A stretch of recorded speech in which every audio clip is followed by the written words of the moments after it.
ஓம் சாய்ராம். என் அன்பு செல்லமே, என்னுடைய அழகான தங்கமே, உன்னை பார்க்கும் பொழுது எனக்கு ஒரே ஒரு விஷயம்தான் மனதுக்கு தோன்றும். இந்த பெண் யாரையுமே, இந்த பிள்ளை யாரையுமே ஒரு தவறாகவும் நினைக்க மாட்டேங்குது.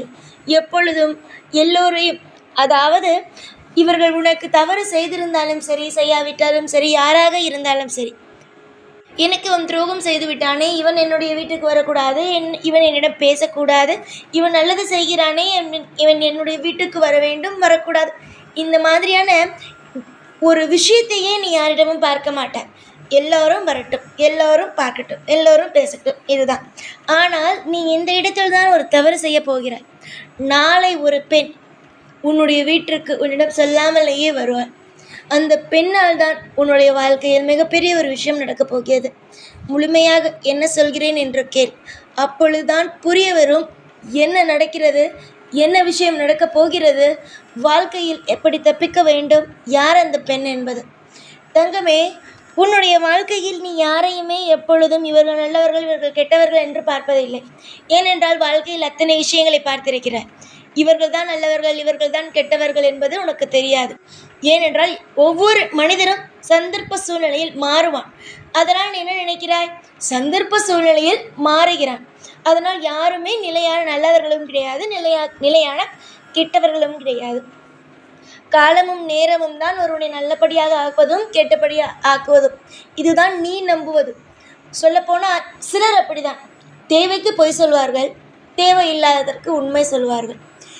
இது காலத்திற்கு தகுந்தது போல மாற்றிக்கொள்வது. ஆனால் சிலர் எல்லாத்துக்கும் பொய் சொல்வார்கள், எல்லாத்துக்கும் பொறாமைப்படுவார்கள். ஒரு நபர் எப்பொழுதும் உயிரோடு இருக்கக்கூடாது என்று நினைப்பார்கள். அவனுடைய வாழ்க்கையில் அவர்கள் வந்தாலும் சரி, வராவிட்டாலும் சரி, அவர்கள் நன்றாக இருக்க வேண்டும், மீதி இருக்கும் அனைவரும் அழிந்து விட வேண்டும் என்று நினைப்பார்கள். சிலர் நினைப்பார்கள் ஏதோ ஒரு இடத்தில் வாழட்டும் என்று. ஆனால் சிலர் நினைப்பார்கள் இவள் இந்த உலகத்தில் இல்லாமல் இருப்பதே நல்லது என்று. அது ஒன்றும் புரியவில்லை. தான் மட்டும்தான் இருக்க வேண்டும், தான் மட்டும்தான் தன் குடும்பத்தில் எல்லாமே எடுத்த வேண்டும், ஆனால் மற்றவர்கள் நன்றாக இருக்கக்கூடாது என்று நினைப்பது எவ்வளவு பெரிய கோரமான தனம் தெரியுமா? அந்த ஒரு மனநிலைமையில் தான் ஒரு பெண் உன்னுடைய வீட்டுக்கு வருகிறாள். அவள் உன்னுடைய வீட்டுக்கு மட்டுமல்ல, யாருடைய வீட்டுக்கு அவள் போனாலும் நினைப்பது ஒன்றுதான். முதல் வந்து நிலைவாசப்படி தாண்டிய உடனேயே அவள் வீடை கண்ணால் ஒரு வட்டம் இடுகிறார். என்னென்ன இருக்கிறது, எது எது இருக்கிறது என்று ஒவ்வொரு பொருளையும் பார்த்து பார்த்து பார்த்து பார்த்து கரித்து வைக்கிறார். ஐயோ, உங்கள்கிட்ட இப்படி இருக்கா, என்கிட்ட இல்லையே. ஆனால் அவளுடைய வீட்டுக்கு போய் பார்த்தால் எல்லாம் இருக்கும். ஆனால் தன் கையில் இருப்பதை மறந்துவிட்டு மற்றவருடைய கையில் இருப்பது பெரிய விஷயமாக தெரிகிறது. புரிகிறதா நான் என்ன சொல்ல வருகிறேன் என்று? உன்னுடைய நிலவாசப்படி எடுத்து வைத்த அடுத்த நிமிஷமே அந்த பெண் நினைக்கும் ஒரே ஒரு விஷயம் என்னவென்றால், ஐயோ, இவங்க கிட்ட இதெல்லாம் இருக்கிறதே என்று. அந்த பெண் யார் வீட்டுக்கு போனாலும் சரி, எங்கு வந்தாலும் சரி, அங்கே என்ன நடக்கிறது, இங்கே என்ன நடக்கிறது, இதே தான் அவள் நோட்டமிடுகிறாள். அவள் எங்கு போனாலும் சரி, அவர்கள் குடும்பத்திற்குள் தேவையில்லாத கலகங்களை மூட்டுகிறாள். முக்கியமாக சொல்லப்போனால், உன்னிடம் ஒரு விஷயத்தை பேசுகிறாள், ஆனால் உன்னுடைய குடும்பத்தில் இருப்பவர்களிடம் வேறொரு விஷயத்தை சொல்லிவிடுகிறாள். எல்லாமே மாற்றி மாற்றி மாற்றி சொல்லி குடும்பத்திற்குள் ஒரு ஒற்றுமை இல்லாத ஒரு வாழ்க்கையை அவள் உருவாக்குகிறாள். இதையெல்லாம் பார்க்கும் பொழுது நிச்சயமாக எனக்கு பிடிக்கவில்லை. அந்த பெண் எங்கு போனாலும் இதை தான் செய்கிறாள். செய்யும் பொழுது என்ன நடக்கிறது, நீயே சொல் பார்க்கலாம். குடும்பத்திற்குள் சண்டை வருகிறது. குடும்பமானது மிக மிக முக்கியமானது. ஆனால் அந்த பெண்ணுக்கு குடும்பத்திற்குள் ஏதாவது ஒரு விஷயத்தை சொல்லி சொல்லி பிரித்து விட வேண்டும் என்பது மட்டும்தான் அந்த பெண்ணினுடைய மிகப்பெரிய ஒரு குறிக்கோளாக இருக்கும். இது உன்னுடைய குடும்பம் மட்டுமல்ல, எல்லோருடைய குடும்பத்திலும் அந்த பெண் போய் இதை தான் செய்கிறார். அவளுடைய குணமானதோ வித்தியாசமானது தான். ஒரு இடத்தில் ஒரு விஷயத்தை பற்றி பேசுவது, அதை அப்படியே மாற்றாக வேறொரு இடத்தில் பேசுவது. சொல்லப்போனால், நீ ஒரு விஷயம் சொல்கிறாய், அவர்கள் நல்லவர்கள் என்று சொல்கிறாள் என்றால், அவர்களிடம் போய் நீ கெட்டவள் என்று சொன்னாய் என்று சொல்லிவிடுவது. அப்பொழுது உன்னிடம் என்ன மரியாதை இருக்கும்?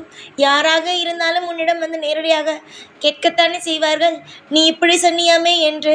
அப்பொழுது உன்னுடைய மனம் என்னாகும்? உங்கள் இருவருக்கும் நடுவே சண்டை வந்துவிடும். குடும்பத்தை பிரிப்பதற்கு அந்த பெண் கொஞ்சம் கூட தயங்க மாட்டார். அவ்வளவு கோரமான பெண்தான். இப்படியெல்லாம் செய்வதற்கு காரணம், தன்னுடைய குடும்பம் மட்டும் ஒற்றுமையாக இருக்க வேண்டும், அவளுடைய குடும்பத்தை பற்ற நீங்கள் எல்லோரும் ஆசைப்பட வேண்டும். இப்படி ஒரு குடும்பம் கிடைத்திருக்கிறதே, நமக்கு இந்த மாதிரியான குடும்பம் கிடைக்கவில்லையே என்று பொறாமைப்பட வேண்டும். அது மட்டும் அல்லாமல் உங்களுடைய வாழ்க்கையில் எல்லாம் நீங்கள் மிகப்பெரிய அளவில் கஷ்டப்பட வேண்டும் என்பதுதான் அவளுடைய எண்ணம். அவள் வேறு யாரும் அல்ல, உன்னுடைய கணவனுடைய சொந்தம்தான், இரத்த உறவுதான். நீ நினைக்கலாம் அவள் நல்லவள், அவள் ஏதோ சின்ன பிள்ளைத்தனமாக நடந்து கொள்கிறாள் என்று நீ ஏதேதோ நினைத்து கொள்ளலாம். ஆனால் அந்த பெண்ணுடைய குணம் அது கிடையவே கிடையாது. அந்த பெண்ணுடைய குணம் அடுத்தவனுடைய குடும்பத்தை கெடுப்பது மட்டுமே அந்த பெண்ணுடைய குணமாக இருக்கிறது. இது யாருக்கு பிடிக்கும்? நீயே சொல் பார்க்கலாம். யாருக்கு பிடிக்கும்?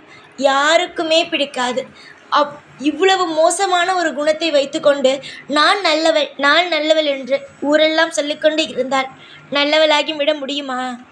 தயவு செய்து அந்த பெண் நாளை வந்தாலோ இல்லை எப்பொழுது வந்தாலோ சரிதான், தயவு செய்து சொல்கிறேன், என்னுடைய பிள்ளையாக சொல்கிறேன், அவளை ஒரு தேவையே இல்லாமல் எப்படியெல்லாம் பேசி அவளை ஓரமாக வைக்க முடியுமோ, உன்னுடைய குடும்பத்திற்குள் சேர்க்காமல் எப்படியெல்லாம் அவளை ஒதுக்க முடியுமோ. நான் யாருக்கும் இப்படிப்பட்ட ஒரு விஷயத்தை எல்லாம் சொல்லிக் கொடுத்தது கிடையாது.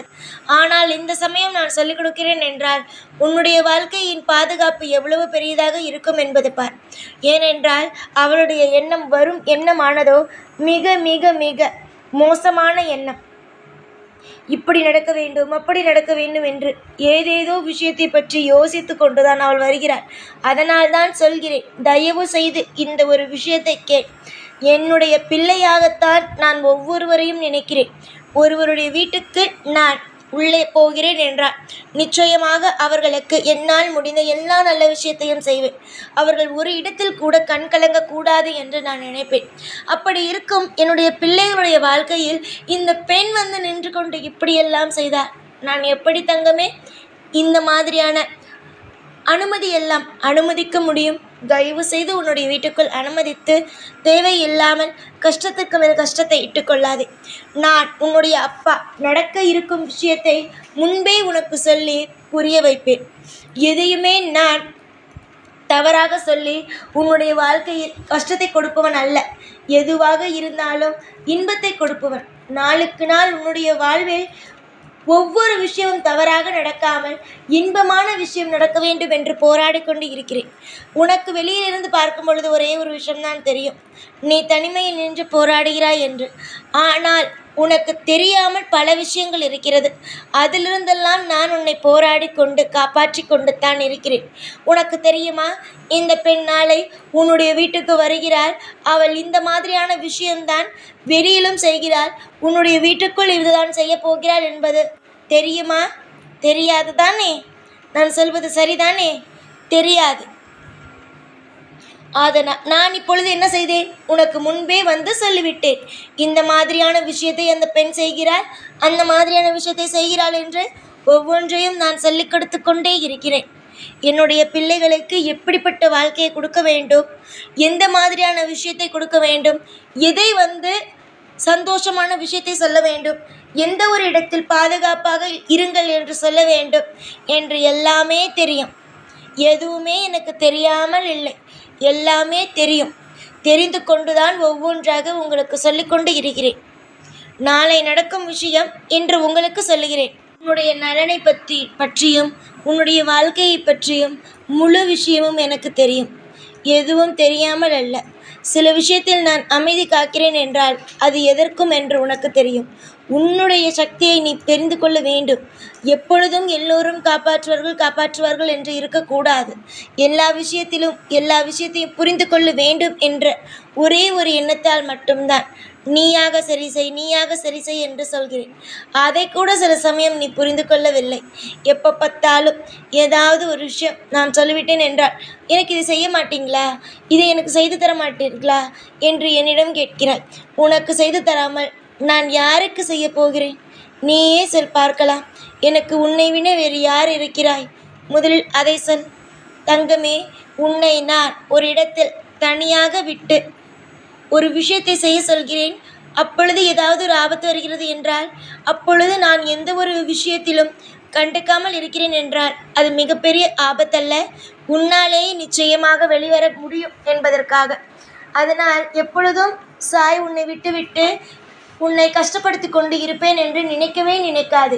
சாய் நிச்சயமாக காப்பாற்றுவை. வாழ்க்கையில் ஒவ்வொரு கட்டத்திலும் ஒவ்வொரு இன்பமும் நான் உனக்கு தருவேன்.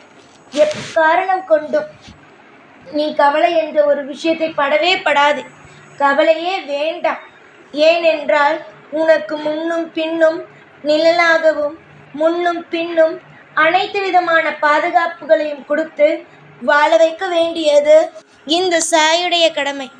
எப்பொழுதும் நிதானமாக இருங்கள். எல்லா நாளும் எப்பொழுதும் உன் கூடவே இருந்து உன்னை வாழ வைப்பேன். இந்த சாய்நான். ஓம் சாய்ராம்.